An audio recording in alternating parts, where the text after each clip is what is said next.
People have many styles of eating. Some are very careful eaters, agonizing over every bite they put in their mouths. Others don't eat until they are starving and end up overeating. Emotional eaters use food to alleviate stress, loneliness, or boredom. And many people eat while doing other things, so don't really enjoy the food they eat. A very powerful and beneficial eating style that you will learn about today is mindful eating, sometimes called intuitive eating. As you gain skills of mindful eating, you will learn to pay attention to what you eat, why you eat, and what you think and feel about food. Eating is more than just putting food in your mouth and swallowing it. As a mindful eater, you will learn to eat when you are hungry, eat what you want, pay attention while you eat, and stop eating when you are no longer hungry. One of the principles of eating mindfully is to eat when you are hungry. Hunger prompts you to eat, and food is a basic biological need that is necessary to sustain life. Some people work hard to deny hunger, but this almost always leads to overeating later. Do you know what hunger feels like? Are you able to feel hunger? Many people have spent so much time denying their hunger that they lose their ability to feel hunger. While specific feelings of hunger may vary, some common sensations or symptoms are gurgling or growling noises in your stomach, difficulty concentrating, lightheadedness or feeling faint, irritability, uncomfortable stomach pain, headache. It is important to remember that there is a difference between hunger and appetite.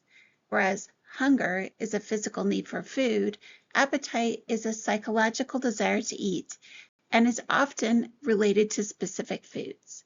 Appetite is probably a learned response associated with pleasant tasting and satisfying food. Today you will learn how to practice rating your hunger, eating when you are hungry, eating what you want, and not eating when you are not hungry. A helpful tool to gauge your hunger is the hunger scale. Whenever you have an urge to eat, pause for a moment and check where you are on the hunger scale. Here's the description of the numbers on the scale. Number 1, very hungry. You have either ignored your hunger for a long time or have been unable to eat for some reason. You are beyond hungry and will likely overeat when food is available. 2, hungry. This is a good time to eat. 3, slightly hungry. You can wait to eat, but know you will be hungry soon.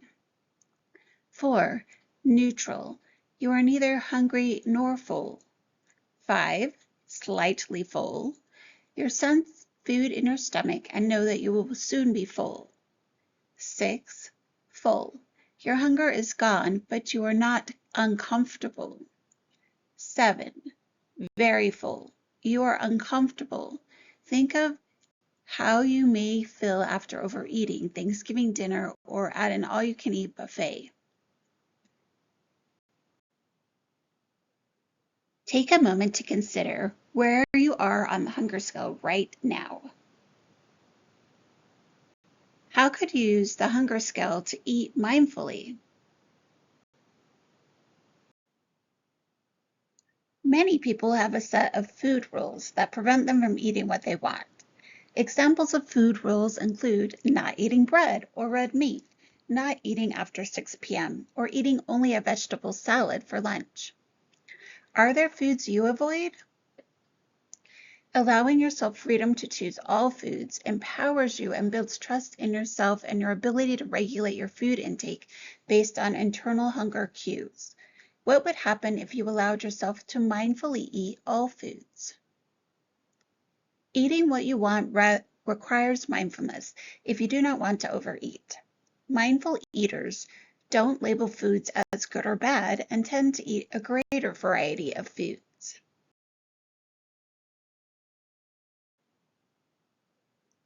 Here's an interesting experiment to try. Buy a favorite food that you usually don't allow yourself to eat. For example, if you love brownies but most of the time don't allow yourself to eat them, you could buy a brownie. What food would you use for this experiment? If you have health issues, such as a food allergy that requires you to restrict your intake of some foods, alter this exercise so that you do not include food that causes your allergic reaction. Eat it mindfully. Choose a time to eat this favorite food mindfully. Pay attention to the aroma and how it fills in your mouth. Ask yourself, how does it taste? When you eat the food mindfully, does it taste as good as you expected? You may find that it tastes wonderful or that you don't like it as much as you thought you would. Trust yourself. Practice eating more foods this way. Trust yourself to become great at listening to your body's hunger and fullness cues. Although you will make mistakes such as eating too much or too little food, you can learn from them and continue to progress in mindful eating. Trust yourself that your body will tell you when it's hungry and full if you listen. You may eat more of the previous forbidden foods at first, but your intake will likely level off after a while. Here are some ideas to help you pay attention while you eat. Eat slowly. This allows you to really enjoy your food and makes it less likely that you will overeat. When you eat quickly, you may go past the point of fullness without realizing it. Don't eat while doing other things. Doing something else while you are eating will distract you from being mindful. If you normally eat while doing other things, discover how it feels to just focus on your food. That means turning off the television, computer, or music and not working, reading, or doing anything else that would distract you. Focus on the food and how you feel. Eat foods that taste good and make you feel good. Pause to check whether you are still hungry. It takes about 15 to 20 minutes for your stomach to send a message to your brain that you are full. So pause every few minutes to check yourself on the hunger scale. You may find that you are satisfied before your food is gone. It's one thing to talk about eating mindfully and another to do it. I invite you to practice mindful eating right now with a food of your choice. Observe the shape and color of the food. Smell the food. How does it smell? Anticipate how it will taste. Place a small bite of the food in your mouth and rest it on your tongue for a few seconds. As you slowly chew your food, notice how the food changes textures in your mouth. Savor the flavor. Close your eyes and pretend this is the first time you have ever tasted the food. How would you describe the taste, texture, and aroma to someone else? Was this one bite of food satisfying? What if you ate all food this way?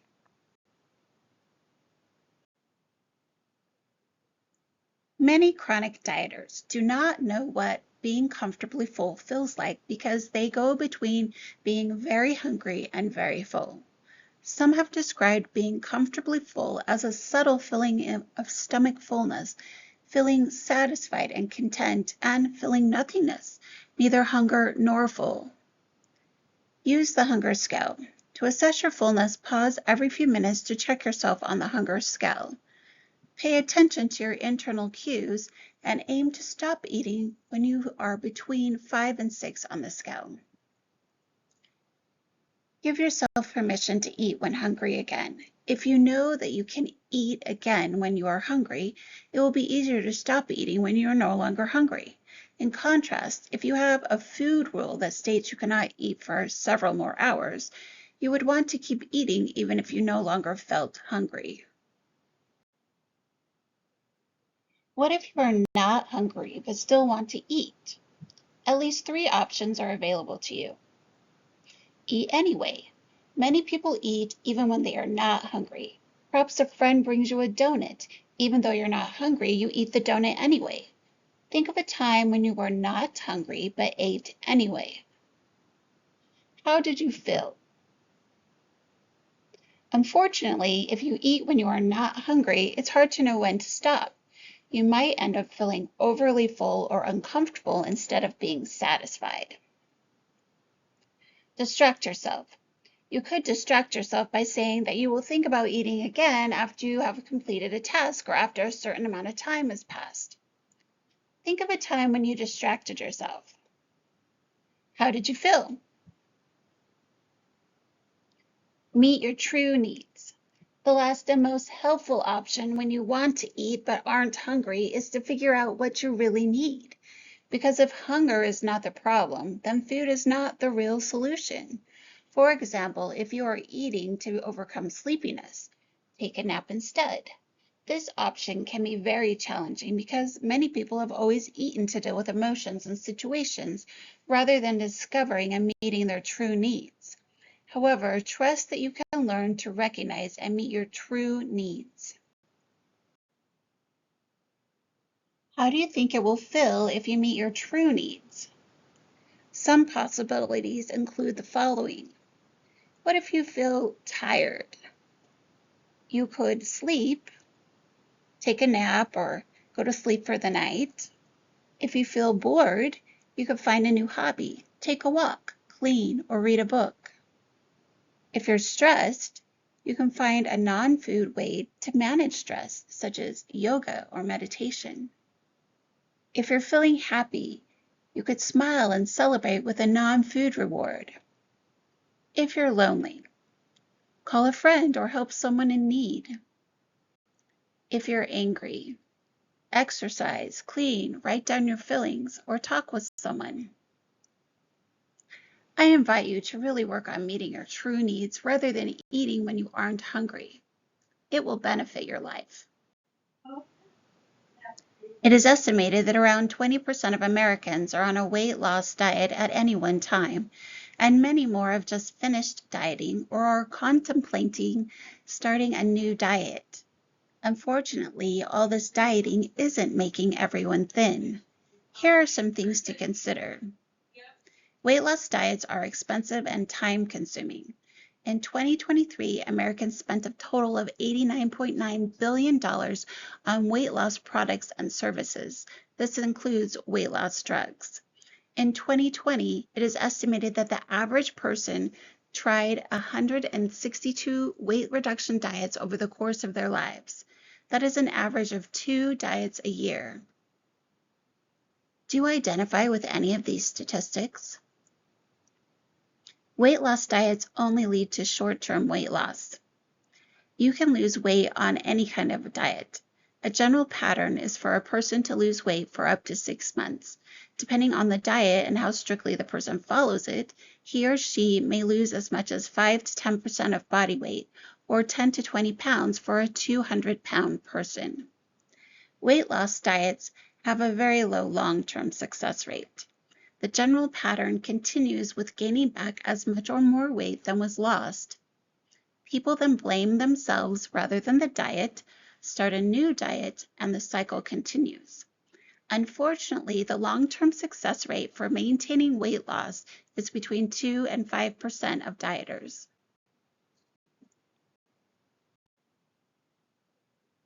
The realization that diets have such poor long-term success rates can be very discouraging. It's easy to think that the next diet you read about will be the one that really works for you. However, you can do many things to move toward a healthy lifestyle no matter what your weight is. Mindful eating. You've learned about eating mindfully today. Continue to practice mindful eating. Physical activity. Be physically active every day. Nature. Spend time outside in nature every day. Nurture. Treat yourself as a friend. Take care of your body. How do you think nurturing yourself will help? Strive for balance in your life. We often take for granted how much our bodies do for us and often abuse them through stress, poor eating habits, lack of physical activity, and insufficient sleep. As you nurture and love your body, other areas of your life will come into better balance. Value and care for yourself. You take care of things you value. So as you value all the things your body does, you will be more likely to take care of all aspects of your health, including physical and emotional health. Think. Learn to think neutrally, or better yet, positively about yourself. Don't be judgmental about your habits or your body. Remind yourself that you're working toward mindful eating and that you have value just because you exist. Accept. When you accept your hunger and your body as it is, you are able to stop unhelpful practices. You are then able to shift your attention to mindful eating and caring for yourself in healthy ways. Accepting your genetic blueprint is very powerful. Although society makes it seem that everyone should be able to have the perfect body, genetics does not work that way. You cannot make yourself taller through willpower. You cannot diet your way into a smaller shoe size. Although you can develop a mindful eating style, your genetics still determine many of your physical characteristics. As you accept your genetic blueprint, you will feel good about yourself and be able to treat your body with kindness. Embrace size diversity. Just as different flowers grow in diverse colors, sizes, and patterns, humans grow in diverse ways. Nurturing your body includes embracing size diversity in ourselves and others. As we discussed in a previous slide, think neutrally or positively about yourself and others. Every time you put yourself or others down or judge yourself or others based on body size or shape, stop yourself. Replace negative thoughts and words with neutral or positive thoughts and words. Some people find it helpful to journal the negative thoughts and words with a neutral or positive replacement. You may make mistakes in accepting and embracing your size and shape, but don't give up. It can take time to change your perspective. Learning to embrace size diversity will enable you to value, care for, and nurture yourselves. Do you keep a journal? What do you use a journal for? Journals can be used to keep a record of your thoughts and experiences. They can be used to track a challenging project. Research shows that people that keep journals have fewer doctor visits, a greater sense of well-being, the ability to fight stress, infection and disease, and improved emotional and physical strength. Journals can also be used to record your progress toward mindful eating. Some things to consider including in a mindful eating journal include date, time, situation, hunger rating. If you are not hungry but want to eat anyway, refer to your ideas on meeting your true needs.